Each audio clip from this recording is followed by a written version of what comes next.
Depuis les indépendances jusqu'à nos jours, malgré une situation économique peu enviable, les pays en voie de développement, tels que le Cameroun, essayent de justifier cette appellation et se construisent.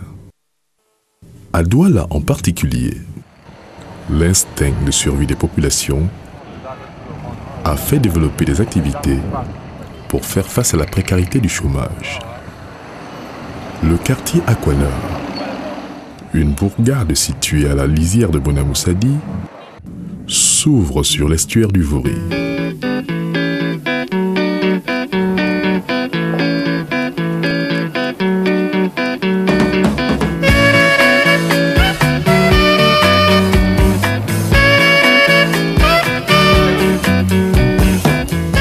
Ici, les jeunes ont choisi d'exploiter ce que Dame Nature leur offre gracieusement. Pour la plupart, il fallait s'occuper en attendant mieux. Mais ils ont tous, ou presque fini par faire carrière dans le sable, ou plutôt dans une carrière de sable. La carrière a commencé en 1967. Bon, j'avais à peine 4 ans. Bon, à 4 ans, c'est mes parents qui m'amenaient ici me laver. À 12 ans alors, je trouve qu'un monsieur de Bonamoussadi qui a aménagé quelques 5 quais avec les pirogues. Ça a commencé comme ça. Moi, je suis quitté de la gare Bessengue, puisque j'ai travaillé à la gare Bessengue à l'époque. Partant de là, je suis parti à l'hôpital à Kentini, où j'ai toujours travaillé comme électricien, parce que dans ma carrière, moi je suis électricien. Et on s'est retrouvés comme ça là, un jour à la carrière, que bon, nous aussi on vient aider.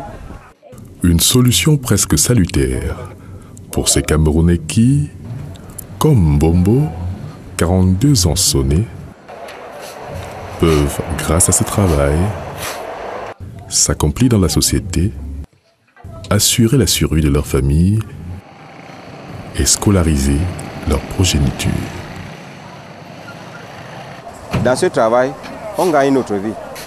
On gagne notre vie, ça n'est pas peut-être pour dire que bon, on peut se construire facilement, mais je sais quand même qu'on peut envoyer facilement l'enfant à l'école. Je suis déjà à 30 ans de service aujourd'hui. J'ai les enfants qui, d'autres même travaillent déjà ici. Ils vont à l'école et ils viennent parfois se ravitailler ici pour mieux payer leur classe. Même l'autorité traditionnelle leur reconnaît un apport important dans la lutte contre l'oisiveté des jeunes riverains. Cette carrière a réuni tous les enfants qui sont inactifs dans le sens social pour qu'ils trouvent facilement leur pain quotidien ici. Il y a plus de 350 personnes qui travaillent dessus. Nous sommes heureux, ils ne travaillent pas pour rien. Ils ont des quotas à donner aussi pour la collectivité. Grâce à une organisation bien précise des tâches. Nul ne vient déjà savant dans ce travail. Donc on apprend dans tous les sens. Quand vous venez déjà, celui avec qui vous voulez travailler, il vous amène à l'eau. Au fur et à mesure que vous partez à l'eau, il vous montre comment on travaille.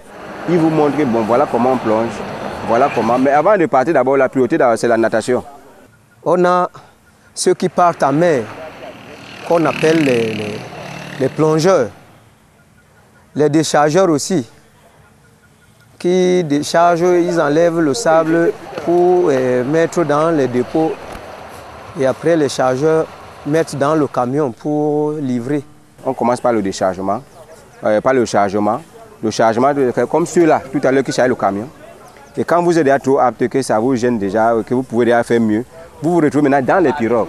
Étant déjà dans les pirogues, vous êtes déchargeur. Étant déjà déchargeur, maintenant vous vous retrouver l'un de ces 4 matins comme propriétaire d'un quai, comme aujourd'hui je suis propriétaire d'un quai. De même qu'un cadre associatif d'aide et de prévoyance sociale, l'évolution professionnelle d'une carrière dans le sable se déroule au fil du temps. Des tâches accomplies et des compétences démontrées, un peu comme dans tous les autres métiers.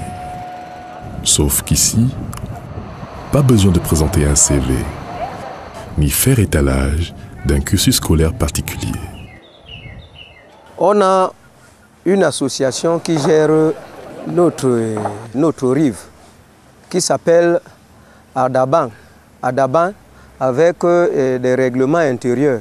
On a demandé l'autorisation de notre association à la préfecture et nous sommes connus comme les gens qui exploitent ici. Tu es malade, on t'aide.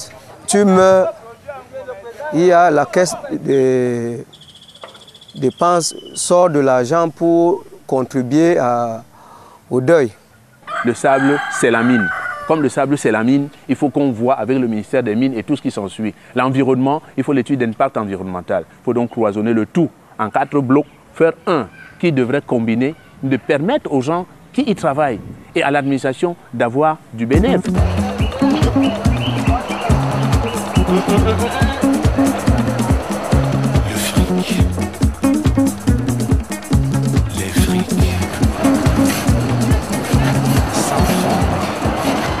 Dans cet univers, essentiellement composé d'hommes, il faut être un bon nageur, bien sûr, mais aussi être doté d'un esprit téméraire à souhait, car du fait que le métier s'exerce sans l'équipement adéquat, avec un matériel artisanal, il arrive très souvent que l'humeur de la nature entraîne au drame.